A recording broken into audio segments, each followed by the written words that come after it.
नमस्कार, मैं पूनम और आप देखना शुरू कर चुके हैं यूपी न्यूज एक्सप्रेस। आपको बता दें कि जिस तरीके का बयान अमित शाह गृह मंत्री ने दिया है उसको लेके देश भर में बवाल है। आपको पहले ये बता देते हैं कि गृह मंत्री ने क्या कहा है। गृह मंत्री ने कहा है कि अंबेडकर अंबेडकर अंबेडकर कहना एक फैशन हो गया है। अगर इससे ज्यादा व्यक्ति भगवान का नाम ले तो उसे सातों जन्म के लिए स्वर्ग प्राप्त होगा। तो इसी मुद्दे पे बातचीत करने के लिए हमारे साथ मौजूद हैं शारदा दीक्षित मैम। सीधा मैम से जुड़ेंगे, जानने की कोशिश करेंगे कि मैम का इस पूरे बयान पर क्या प्रतिक्रिया है। मैम, बहुत बहुत स्वागत है आपका यूपी न्यूज एक्सप्रेस में। किस तरीके से देख रही हैं अमित शाह के बयान को? आपका बहुत बहुत धन्यवाद और सभी दर्शकों का भी नमस्कार।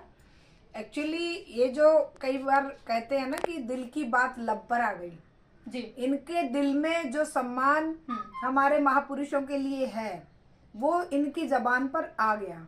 ये ना अंबेडकर जी को मानते हैं, ना ये किसी भी उस विचारक को मानते हैं जिसने इस समाज को वैज्ञानिक चिंतन, डेमोक्रेटिक वे ऑफ लाइफ और जिसने धर्मनिरपेक्षता की बात की है, जाति विहीन समाज की बात की है। वो व्यक्ति जो कोई भी रहा हो इतिहास में, इनके आंखों में खटकता है और वो खटक अब इनकी जबान पर भी आ गई कि ये खुल्लम खुल्ला एक महापुरुष को गाली देने पे उतर आए। एक तरह से गाली है ये। भगवान को किसी ने देखा नहीं लेकिन अंबेडकर जी को देखा है। उस बहुसंख्यक समाज ने जिसने अंबेडकर जी ने उनके जीवन को बदला है। आज जो भी कुछ परिवर्तन आया है जीवन में बहुसंख्यक समाज के जी, वो सारा का सारा संवैधानिक मूल्यों के कारण आया है।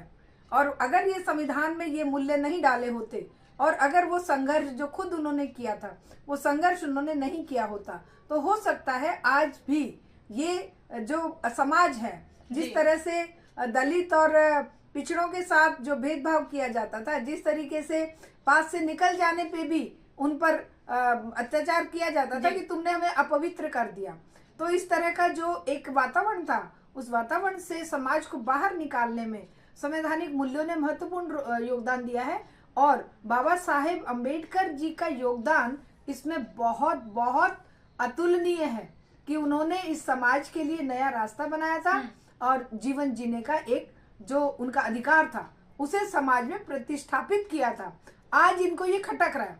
आज ये सोच रहे हैं कि मुट्ठी भर लोगों के सामने ये लोग क्या हैं, हम लोग हैं जो भी कुछ है, अपनी प्रतिष्ठा, अपना ही वर्चस्व, अपना ही दादागिरी, सब संस्थाओं में इनके ही लोग रहे। यही देश को चाहे अडानी को बेचे, चाहे अंबानी को बेचे, चाहे ये धर्म के नाम पर लोगों की जानें लें, चाहे ये सारी मस्जिदों के नीचे मंदिर ढूंढने के, शिवलिंग ढूंढने के लिए लोगों को मरवा दें। अभी 4 लोगों को संभल में 5 को मरवा दिया। तो इन लोगों की जो औकात है वो संसद में खुल्लम खुल्ला सबके सामने आ गई है। मैम, जिस तरीके से बाद में अमित शाह ने अपने बयान को कहीं ना कहीं डिफाइन करते हुए कहा कि मेरा मतलब ये नहीं है, उसके बाद ही राजनाथ सिंह, प्रधानमंत्री नरेंद्र मोदी के 6 ट्वीट आ जाते हैं उनको डिफाइन करने के लिए। क्या बीजेपी पार्टी कहीं ना कहीं डर गई है? देखिए, हमारे महामहिम प्रधानमंत्री जी के पास बहुत टाइम है 6 ट्वीट करने के लिए। जब मणिपुर में महिलाओं को नंगा घुमाया जाता है और कई 100 आदमी वहां पर मारे जा चुके हैं, मणिपुर जल रहा है लगभग 2 साल से, तब उनके पास शब्द नहीं है। तब उनका ट्विटर हैंडल जो है वो ब्लॉक हो जाता है। तब उनके पास कोई शब्द नहीं बचते, टाइम नहीं बचता।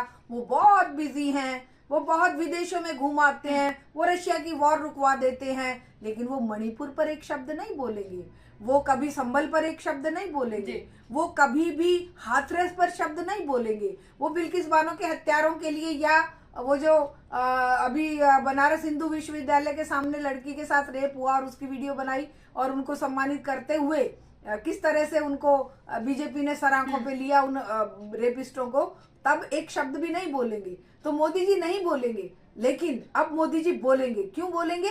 क्योंकि उनके चहेते, उनके लंगोटिया यार, उनके जोड़ीदार, जो रंगा बिल्ला एक तरह से लोग कहते हैं, मैं नहीं कह रही हूँ, कभी इस शब्द को आप गलत ले, लोग कहते हैं।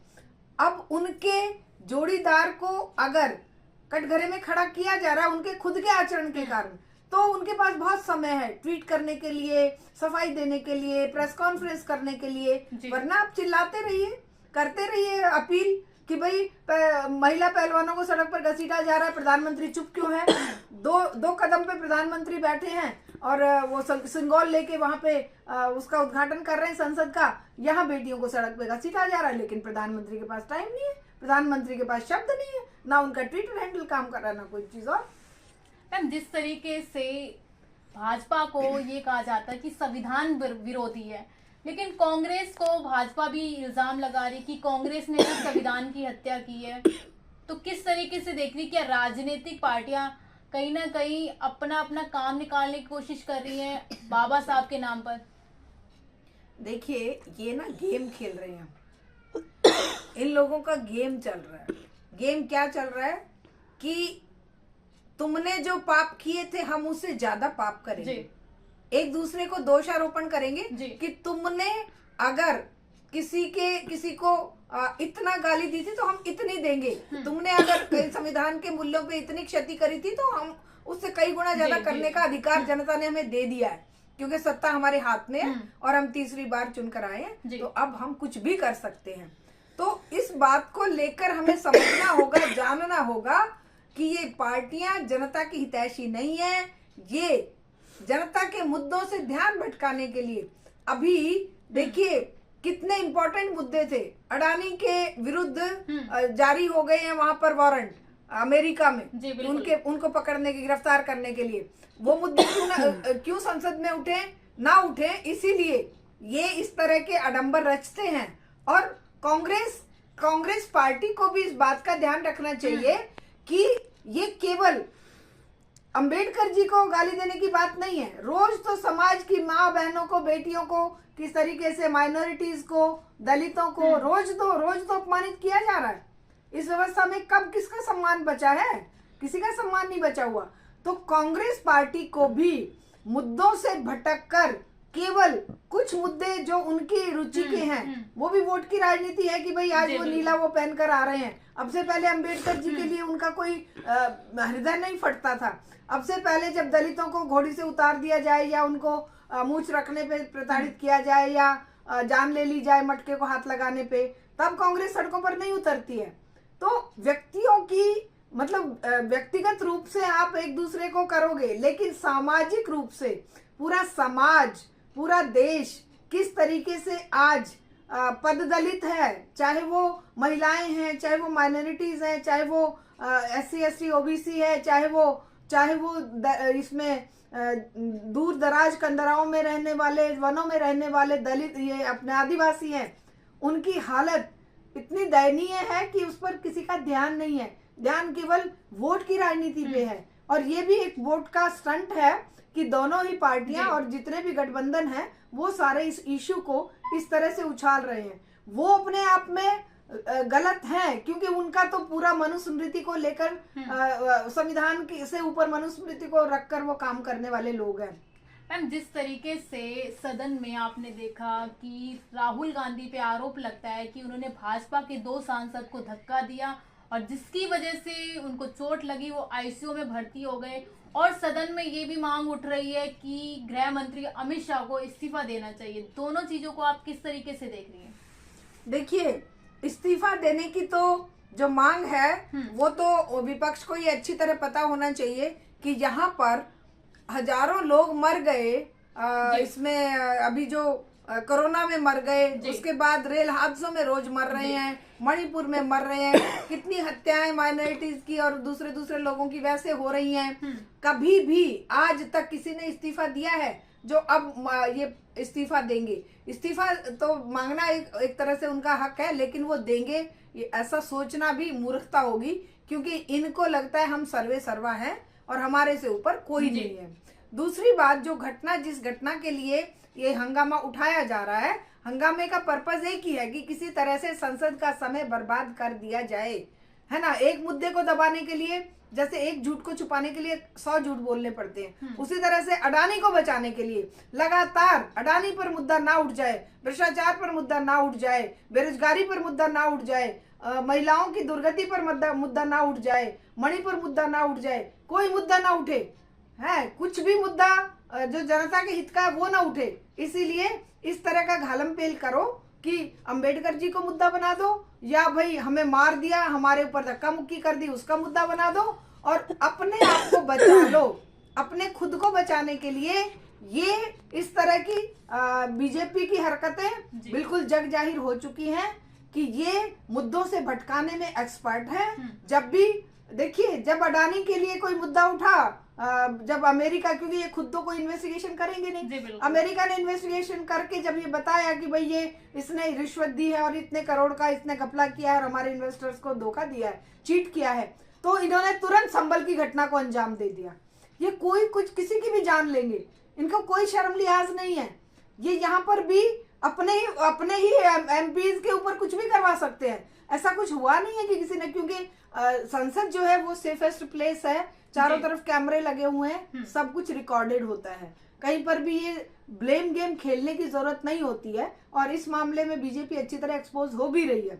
जी मैम, राहुल गांधी भी कह रहे हैं कि मैंने कोई धक्का नहीं दिया, मुझे खुद रोका गया सदन में अंदर जाने के लिए। तो उसके दौरान क्या हुआ वो कैमरे में भी देख सकते हैं आप, कैमरे में देख सकते हैं। और हुड़दंगबाजी में इनका ये लाजवाब लोग हैं, बीजेपी, बजरंग दल, हिंदू वाहिनी, फलाना ढिकाना, ये जितने भी इनके परिवार के वो हैं कॉम्बिनेशन, जो इस आइडियोलॉजी को लेके पूरे देश में आतंक मचाए हुए हैं, इनको ये ट्रेनिंग दी जाती है कि किस तरीके से इनके अंदर से निकले हुए लोग ही बताते हैं कि हमें क्या क्या बताया सिखाया जाता है। तो ये उस जमीर के लोग हैं जिनका जमीर के नाम पर कुछ नहीं बचा होता, केवल एक चीज बची होती है कि किस तरह से गुमराह किया जाए, किस तरह से ध्यान भटकाया जाए सत्ता से चिपके रहने के लिए, और लोगों के दिलो दिमाग में धर्म जाति का एक धुंध छाने के लिए ये किसी भी तरह का आरोप भी लगाएंगे, घटनाओं को भी अंजाम देंगे। और हमें तो ये डर है कि आने वाले समय में दिल्ली में चुनाव है, न जाने कौन सा ऐसा बम ये लोग फोड़ दे कि जिससे और कितने सारे मतलब निर्दोष लोगों की जानें चली जाएं। क्योंकि संसद में तो धक्का मुक्की से काम चल गया, लेकिन बाहर तो ये ऐसे लोगों की जानें टपकाते हैं जैसे कि कीड़े मकोड़े भी नहीं मारता कोई, उन पर भी दया करता है, चींटी मारने से भी लोग डरते हैं, लेकिन इनके लिए कोई भय नहीं है। अभी बताइए, 5 निर्दोष लोग संभल में मारे गए, कितने निर्दोष लोग मणिपुर में मारे गए, कितने लोग कहाँ नहीं हत्याएं हो रही हैं, और जहाँ हत्याएं नहीं हो रही वहां दुर्घटनाओं से लोग मर रहे हैं, दुर्घटनाओं पर भी चुप्पी साध लेते हैं।